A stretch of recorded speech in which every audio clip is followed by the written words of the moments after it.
Hi, everybody. It's so good to see everybody. It's so good to just get again how much we love one another and how blessed we are to have one another. I want to think of the times that we're living in as some of the most exciting times we have ever lived in. There are times, it's a time where we are being allowed to put into perspective what is important as opposed to what isn't. We get that just love is important. What the world needs now always is more love. And we are grateful to be a community of people who are dedicated to loving ourselves and loving our sisters and our brothers. I want to say, Alicia, that was one of the most wonderful meditations that I've experienced in quite a while. Everything that you said is so important for us to have compassion for ourselves. A lot of times, those of us who are on a spiritual journey and who really want to be the best that we can have a tendency sometimes to catch ourselves when we are not being our highest self. When we go into fear, when we go into anxiety, we tend sometimes to think that something's wrong with us, that we've missed some point somewhere. But it was so important, Alicia, for you to remind us to embrace it all and to have complete compassion for ourselves. One thing that I like to do is to make confessions to my sisters and brothers. And one wonderful confession I'd like to make is that when we were last together, I spoke about Edwene Gaines giving an assignment, 21 continuous days of no complaining. I gave us that assignment. I told you I wasn't trying to get us to do 21 days, but just to see if we could go like 1 day, 3 days, 5 days. And I told you that it pleases our Father to have us in this ongoing process of becoming the Christ that is within us. And the confession I would like you to make is that when I gave you the assignment last time I was with you, I was feeling really good about myself because I really couldn't remember the last day that I had complained. And so it pleased our God to have me have an experience on Monday, just a few hours after being with you, where I received a phone call. You don't need to know the content of it. It was a phone call with one of my spiritual sisters. And when I got off the phone, within 2 minutes, I began complaining. And it was a big complaining. I hadn't complained in so long that this was a huge complaining. It was like a dam just burst open, and I began complaining. And right after catching myself complaining, I began laughing like a kid, laughing like a little kid, saying, well, you were the right person to give your sisters and brothers that assignment because you're the one who needs to be conscious of following through with that assignment. I chose, as Alicia reminded us today, I chose not to see myself as having backslid or having gotten off track. I just got that this is one place in me that is still in need of healing and in need of growing. And that as long as we are human beings in a spiritual experience, we will always have an opportunity to catch little things. But don't beat yourself up when you catch yourself having gone astray. Just laugh like a little kid and say, I'll get back on track. Sometimes I've said I've gone out of the garden of peace, like accidentally, quote unquote, something just brings me out. And other times in my life, I've gone outside of the garden of peace on purpose and put up my dukes and said, I'm ready to fight against what is. And so I am grateful to let you know about my phone call on Monday and to let you know that I complained off the scale. And the only beautiful thing, or the most beautiful thing about getting out of the garden is coming back in. Once I returned to a place of peace, I was able to see that my sister was completely innocent and that of all charges I had placed against her, and I was able to drop the rock and to begin again to live in peace. It's such a sweet thing. I'm so grateful to be with you all this morning. I have a special blessing to be just looking into your face, my sister Colette. I have a gratitude for you that is beyond words. None of us would be here in this Zoom experience that we are having had not you and Sister Carol and Sister Karen began this ministry many years ago. I want to thank you so much for it. You mean more to me than I can say, and this ministry means more to me than I can say. I would also like to, before we deepen the unity principles, to give, and I agree, another thing for what Sister Shifra said, when she said she wants to thank all of the people who did the work necessary to make it possible for us to be together like this. I am not the kind of person who knows how to do this kind of stuff. And I give gratitude to my brother Raleigh and to my niece Sienna for allowing me to be a part of this today. So I see I've got Sienna's name up there instead of my own, and that's all right with me. Awesome. Thank you so much, Alicia. I said when I first got online here that these are some of the most exciting times we have ever lived through. Exciting is not the first word that came to mind for me when this whole virus was revealed and all of the changes that it was bringing to us were brought forth, and those changes are still coming on us. None of us knows what tomorrow is going to bring or what the following weeks are going to bring. We simply know that we have been suddenly propelled into an entirely different way of being together on this planet. Us being together on Zoom and this example of that. I was thinking that one thing I would miss this morning, and I do miss very much, is being with you physically. It's hugging you. It's looking into your eyes. It's feeling your breath. It's breathing the same air in the same space, which lets me know at a deeper level that we are one. And so now things have changed, and we don't know what those changes are going to be like. But we do know that we are called upon to trust in God, to surrender, and to know that when we are not in control of what is going on, that we can know that God is in control. I told you all that when my car was slipping around and whirling around the highway on black ice, I was trying to control it. I was trying to control the brakes. I was hitting on the brakes, and I was trying my best with my steering wheel to control where I was going. And I realized that nothing that I was doing was helping. Nothing that I was doing was making a difference. I eventually had to let go of the wheel and get my foot off of the brake and stop trying on my own to survive. I had to give up. I had to surrender. I had to let go and let God. There are many places in our lives where we are being informed by just the conditions of our world that we are not in control, that no matter how much we try to hold the wheel and get it to go where we want it to go, or to put brakes and stop a certain process that's occurring in our lives, that of ourselves we can do nothing. Many times we are told to take the wheel, but at other times we're told to let go of the wheel and to trust in God. And these are some of the things that we gather together to remember. Last time I was with you, I said something that is so important for me to remember. I told you that in the Pentecostal church that I grew up in, we gathered about 5 times a week for about 2 to 3 hours each time. And there was a song that we sung almost every single time we gathered together. And the song was, "This joy that I have, the world didn't give it to me. This joy that I have, the world didn't give it to me. This joy that I have, the world didn't give it to me. And since the world didn't give it, the world can't take it away."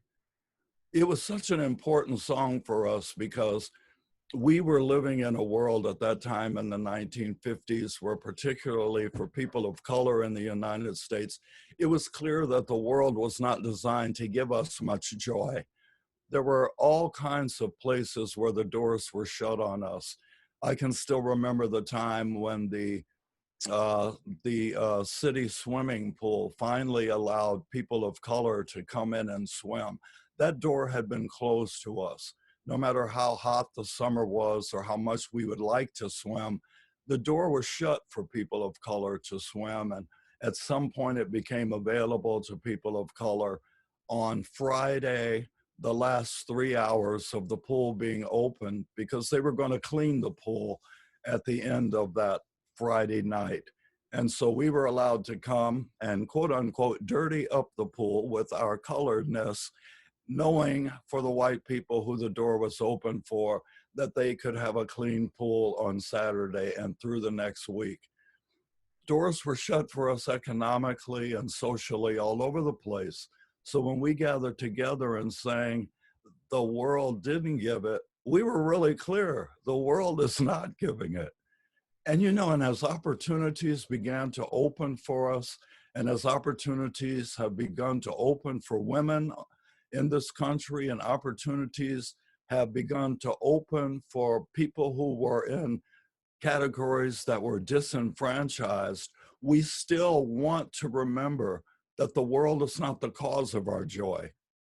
The world did not give us the peace that we need, the peace that surpasses all understanding. The world cannot give us the joy that we get when we are connected with the invisible, all loving, all knowing, all powerful one.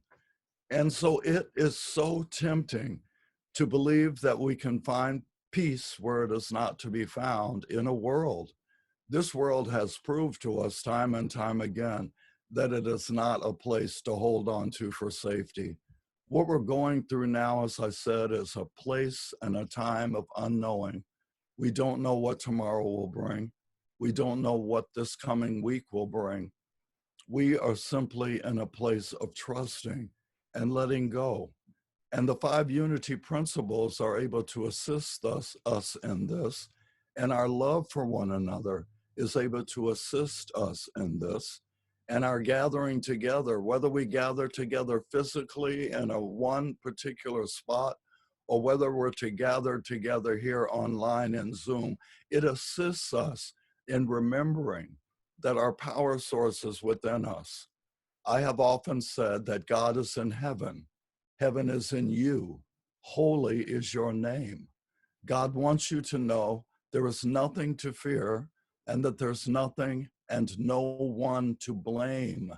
You've been informed. Your captivity is over. You've been informed. In truth, you're free. And so it is. This is something that we remember at times and we forget at times. And whenever we forget, we are in a state of high anxiety. And whenever we remember, we're in a state of peace. When I let go of the wheel of my car when I was spinning around on black ice, and when I took my foot off of the brake, I wasn't able to drive or stop the car. A sense of peace came over me.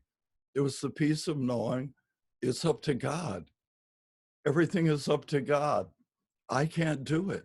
I have to let go. I have to surrender to the one power and the one presence in the universe and in my life, which is God the good.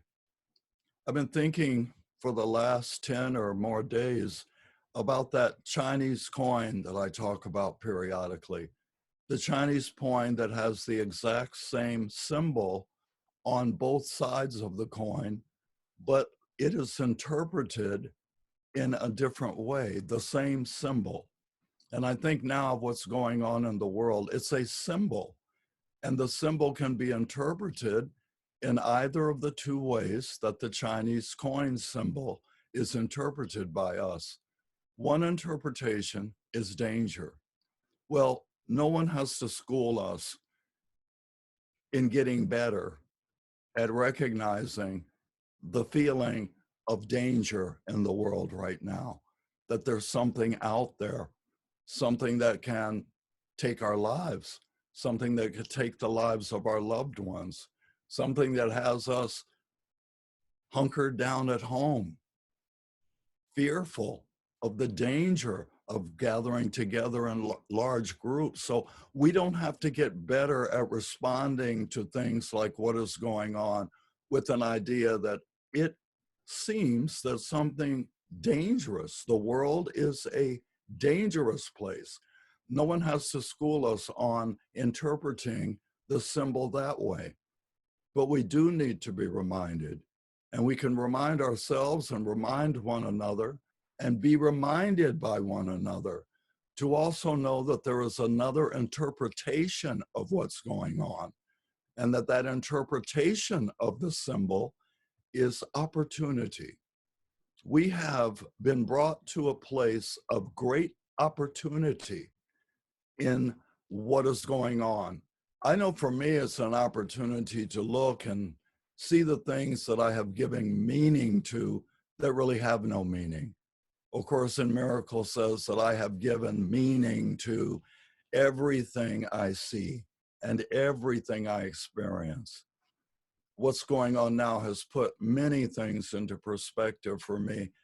It has inspired me to love more deeply, to forgive more quickly, to take my eyes off of a willingness to see a molehill as a mountain, to get that what is important is that all of our lives are at stake. And we know that we will not live forever in this one incarnational experience. So, how good do I want it to be? How much power do I want to express while I am here? How much joy do I want to stir up within me? If there is an endless well of power within me, how much do I want to call forth now? Do I want now to catch myself when I'm playing the blame game, like I caught myself playing the blame game on 2 Mondays ago after a phone conversation? I blamed a woman for not being in a psychological place that I wanted her to be in. It causes me to look and say, how many other people have I done this to? Or how many people have I let go in my life? Because my freedom is in letting go of others and in knowing that what I desire for me, I must desire for the others out there. I would like you to think about what opportunities there are for you, not just for humanity as a whole, not just for the whole world, but for you individually. If there is, and you can recognize that the symbol says there is some danger here, I would like you to acknowledge that and do as Alicia advised us to do, is just to have compassion for ourselves for feeling our moments of, hey, something dangerous is going on. This does look or feel dangerous to me. And you can allow yourself to understand and to embrace that that is one of the places within you, but also open yourself up to say, what opportunity is available to me to be all that I can be, to be all that I have ever dreamed I can be? What opportunity is there for me to concentrate on what is important and to let go of what is not important? Because as I've also spoken, while we are alive on planet Earth, there are very, very few things that are really, really important. But the few things that are important are really important indeed. I want to always remember that I'm working on my own transformation, the transformation of my mind. It has been our programming to believe that in order to be happier or more peaceful people, the world needs to change. And right now, that might be a temptation for us to believe that our peace is dependent upon them finding a cure for what is going on, finding a way to keep us safe in the midst of what is going on. If something changes in the world, then I can have a deeper sense of peace. I can take that deep breath. I can let go of the wheel and I can know that I'm safe. But all of our spiritual teachings at their core say that it is not about the world changing. It's not about my ex-husband, my ex-wife, my current husband or wife. It's not about what the politicians are doing or refusing to do. It's about me. It's about where I place my attention, where I focus my attention. If I want a different life, I must become a different me. Colette, I remember that way back 10 or 11 years ago when you first had me as, I believe, maybe even a visitor. I don't think I was on board as an official minister of unity in the city, but you talked about your first teacher, one of your first New Thought teachers, and you put up your fingers and you said that you got this from your teacher that began to transform your entire life experience. And that was, if it is to be, it is up to me. And this is something that I would like us to remember this week as we go forward, doing the best we can, having compassion for ourselves, as Sister Alicia reminded us of, compassion for ourselves and compassion for all of the others who are in our field of experience. Let us remember where our power lies. Our power lies within us. The kingdom, queendom, moredom, alldom of the Almighty One is within us. There is an endless field of possibility within us. So let us remember what Sister Colette reminded me of, or not reminded me, but taught me that many years ago from her teacher, that as far as my capacity to live in a consciousness of peace, in a spirit of joy, in a dance of love, regardless of what is going on in the surround around me, regardless of how dangerous things seem and things have become and might become. All of these are one human focus of our attention. But we remember that we are not here to just be a human. We are here to be like God. We are here to contact the Christ mind that is within us, which is that the power is within me. The presence of God is in me. That God is not a light outside me, but I am the light of God. God is not a love accessible to me. I am the love of God. I am the peace of God. I am the power of God. So, regardless of what is required of me in the days to come, in the weeks to come, and in the months to come, please, God, let me remember, if it is to be, it is up to me. And while your hands are in the air, while my hands are in the air, let me just give God praise. I've told you, and I have practiced what praise can do. Praise can raise us beyond our cares and troubles. It can raise us beyond our worries. I had a revelation about praise and what that means. For me, praise means purposely raising. Praise. I have that P meaning purposefully, purposefully purposefully raise yourself beyond any idea that we do not have the power, that peace is not available to us. Purposely raise yourself into a deeper and higher and wider attitude of gratitude. For me, praise is gratitude set on fire. Just think about that. Praise is gratitude set on fire. And make it your business this week to take time, as much time as you need, for a pause for the cause, a Selah, a remembrance that you are not the author of your life. You are not the sponsor of your life. Your life is sponsored by the Almighty One, by the creator of all that is, whom we call God. and purposefully raise yourself in gratitude until your gratitude catches on fire. That fire is the light of the world, and you are the light of the world. I leave you with this from A Course in Miracles, which reminds me that all that I desire for myself, I must desire for you as well.